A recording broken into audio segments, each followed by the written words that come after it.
Lámpara es tu palabra para mis pasos, luz en mi sendero. Lámpara es tu palabra para mis pasos.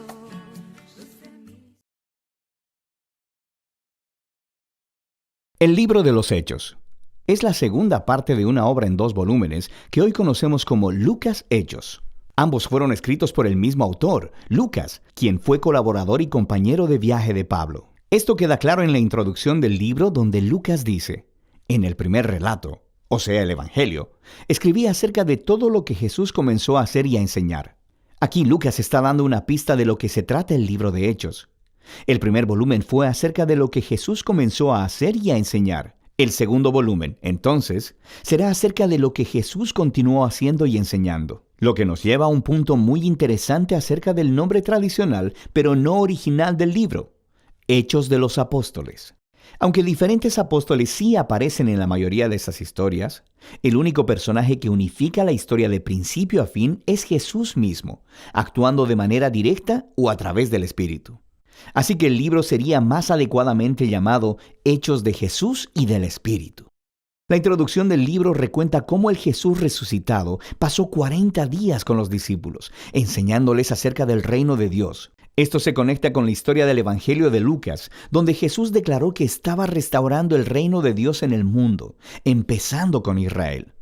Así que Él llamó a Israel a vivir bajo el reino de Dios, siguiéndole a Él. Y Él fue coronado como rey cuando entregó su vida, y así conquistó la muerte con su amor. De manera que el libro de Hechos comienza con el Rey Jesús resucitado, instruyendo a sus discípulos acerca de la vida en su reino. Él promete que el Espíritu vendrá pronto y los llenará con su presencia personal.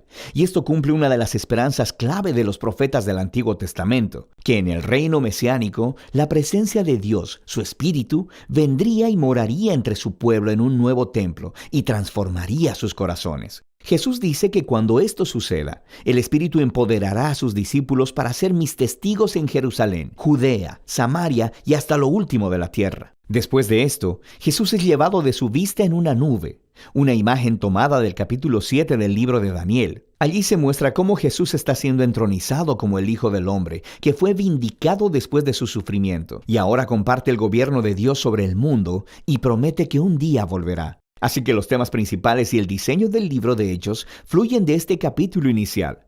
Esta es una historia acerca de Jesús guiando a su pueblo por medio del Espíritu para ir por el mundo e invitar a todas las naciones a vivir bajo su reino. Así que la historia comenzará con ese mensaje esparciéndose en Jerusalén y luego a las regiones vecinas de Judea y Samaria, llenas de gente no judía. Y de ahí a todas las naciones hasta los confines de la tierra. Este video solo se enfocará en la primera mitad del libro. La sección enfocada en Jerusalén comienza con los seguidores de Jesús esperando hasta la fiesta de Pentecostés, cuando muchos peregrinos judíos de todas partes del mundo antiguo estarían en la ciudad. Y el Espíritu Santo viene sobre los discípulos como un gran viento, y algo similar a llamas de fuego aparecen sobre la cabeza de cada persona. Y juntos empiezan a anunciar y contar historias de las grandes obras de Dios, y están hablando en todos estos idiomas diferentes que no conocían antes, pero todas las personas que estaban reunidas les entendían perfectamente. Ahora, para poder ver lo que Lucas está enfatizando en esta historia, es crucial que veamos las raíces de estas imágenes en el Antiguo Testamento. Primero, el viento y el fuego es una alusión directa a las historias de la presencia de Dios, ardiente y gloriosa, llenando el tabernáculo y el templo. También conectada a las promesas proféticas de que Dios vendría y moraría a través de su Espíritu en el nuevo templo del reino mesiánico. Así que aquí en Hechos, la presencia ardiente de Dios viene a morar no en un edificio, sino en su pueblo. Lucas está diciendo que el nuevo templo prometido por los profetas es la familia del nuevo pacto en Jesús, el pueblo de Jesús. Lo que conecta con la segunda cosa que Lucas está tratando de decir aquí. Los profetas prometieron que cuando Dios viniera a morar en su nuevo templo, reunificaría todas las tribus de Israel bajo el rey mesiánico, y las buenas nuevas del reino de Dios serían anunciadas en todas las naciones. Lucas describe en detalle la composición internacional y multitribal de todos los israelitas que estaban ahí en el Pentecostés y que respondieron al mensaje de Pedro. Así que los apóstoles continúan llamando a los israelitas a reconocer a Jesús como su Mesías, y miles de ellos responden, formando nuevas comunidades de generosidad, alabanza y celebración. Pero no todos están celebrando. Después de esto, Lucas muestra cómo la nueva familia de Jesús rápidamente enfrentó la hostilidad de los líderes de Jerusalén. Con un diseño simétrico realmente hermoso, Lucas cuenta la historia de 2 templos.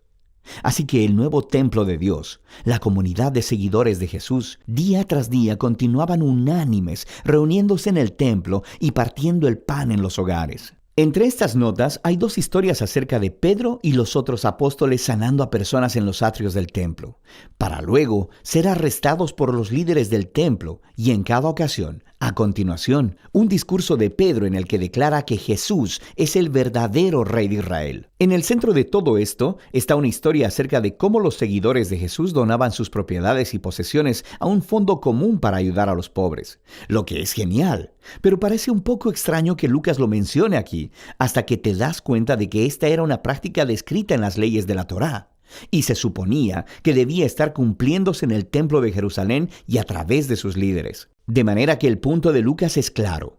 El nuevo templo de la comunidad de Jesús está cumpliendo el propósito que Dios siempre tuvo para el templo de Jerusalén.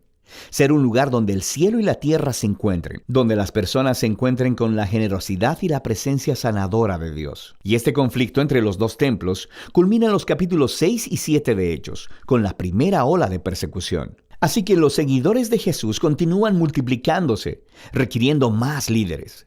Uno de ellos, Esteban, es un valiente testigo de Jesús en Jerusalén y quien termina siendo arrestado, acusado de hablar en contra y hasta amenazar el templo. Entonces Esteban da un largo discurso mostrando cómo los líderes de Israel siempre han rechazado a los mensajeros que Dios les ha enviado, incluyendo a Jesús y ahora a sus discípulos. De manera que los líderes de Jerusalén se enfurecen, asesinan a Esteban y comienzan una ola de persecución contra los seguidores de Jesús, lo que ocasionó que muchos fueran esparcidos fuera de la ciudad. Pero esto tiene un efecto paradójico. Lucas muestra cómo esta tragedia se convirtió en un medio por el cual el pueblo de Jesús es ahora enviado a Judea y Samaria. En esta sección, Lucas ha recopilado un diverso grupo de historias que muestran cómo la comunidad de Jesús, en su mayoría judía y establecida en Jerusalén, se convirtió en un movimiento multiétnico e internacional. Primero está la misión de Felipe a Samaria.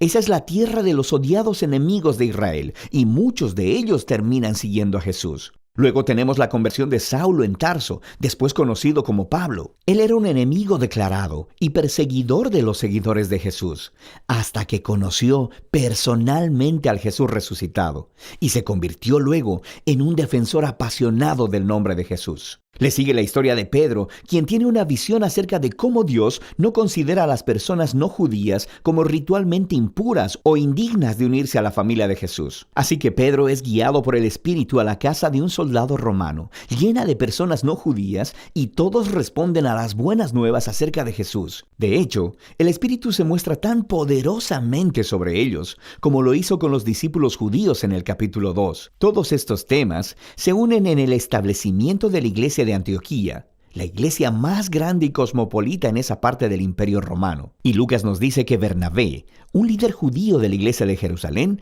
se trasladó junto con Pablo para ayudar a dirigir a la comunidad de esta iglesia. Y así se convirtió en la primera iglesia grande y multiétnica de la historia, y donde los seguidores de Jesús fueron llamados cristianos por primera vez. Y es desde aquí que los primeros misioneros internacionales fueron enviados. Así que vemos la comisión de Jesús haciéndose realidad.